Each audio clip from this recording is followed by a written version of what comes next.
আসসালামু আলাইকুম guys, welcome to the new cooking blog. So আমি এখানে নিয়ে নিয়েছি দুইটা ডানো দুধের প্যাকেট, দুইটা পাকা পেঁপে এবং বাদাম। সো এগুলো দিয়ে আজকে বানাবো পাকা পেঁপের হালুয়া। তোমরা কি এর আগে কখনো পাকা পেঁপে দিয়ে হালুয়া খেয়েছো? না খেলে এখনই বানিয়ে খেয়ে নাও, এটা খুবই টেস্টি হয়। সো আমি পেঁপেগুলোকে কেটে, এরপরে আমার কাছে সুজি ছিল না, তাই সামান্য একটু চালের গুঁড়া টেলে নিয়েছি। এরপরে যে সাদা তিলটাকে আমি টেলে নিচ্ছি।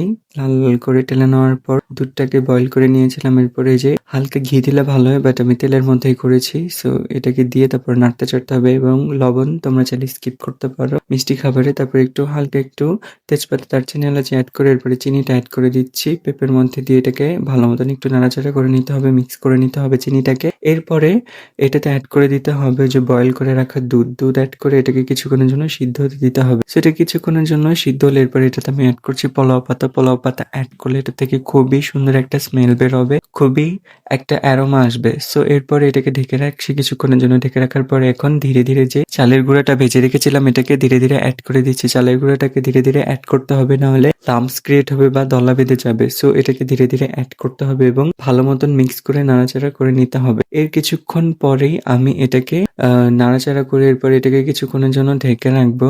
সো এটাকে ঘন হয়ে আসবে, এবং ঘন হয়ে আসলে এটাকে একটু সিদ্ধ হতে দিব, যেহেতু চালের গুঁড়ি আছে। সো এটাকে কিছুক্ষণের জন্য লো ফ্লেমে সিদ্ধ করতে হবে। অবশ্যই ফ্লেমটা একটু লোতে রাখতে হবে, না হলে পুড়ে যাবে। সো এরপরে যে বাদামের কুচিগুলো অ্যাড করে দিচ্ছি, এরপরে একটু সাদা তিলও অ্যাড করে দিব। সো সাদা তিল, বাদামের কুচি, এগুলো সবকিছু অ্যাড করার পরে এটাকে ভালো মতন মিক্স করে নিচ্ছি। মিক্স করে নেওয়ার পর এটাতে আমি আরো কিছু পরিমাণ চিনি অ্যাড করে দিচ্ছি। এই পর্যায়ে তোমরা চাইলে একটু ফুড কালারও ইউজ করতে পারো। ফুড কালার ইউজ করলে এটা দেখতে আরো খুবই সুন্দর লাগবে। তারপর আমি একটু সামান্য লেমন জেস্ট ইউজ করে দিচ্ছি। মূলত যে ছিলকাটা আছে, আমি এখানে জাম্বুরের যে ছিলকা আছে ওইটা একটু গ্রেট করে ইউজ করেছি। তোমরা চাইলে লেবুর ছিলকাটা ইউজ করতে পারো। নামানোর কিছুক্ষণ আগে আমি একটু গুঁড়ো দুধ অ্যাড করে দিচ্ছি। গুঁড়ো দুধ অ্যাড করে দিয়ে এরপর এটাকে ভালো মতো নাড়াচাড়া করে নামিয়ে নিচ্ছি। সো এখন এই যে খাচ্ছি লেমন জেস্ট অ্যাড করার কারণে, এবং এটা খুবই টেস্টি হয়েছিল। আমার মুখে এখনো স্বাদ লেগে আছে। তোমরা প্লিজ অবশ্যই বাসায় ট্রাই করো, আমাকে জানাও পাকা পেঁপের হালুয়া কেমন লাগলো। Thank you.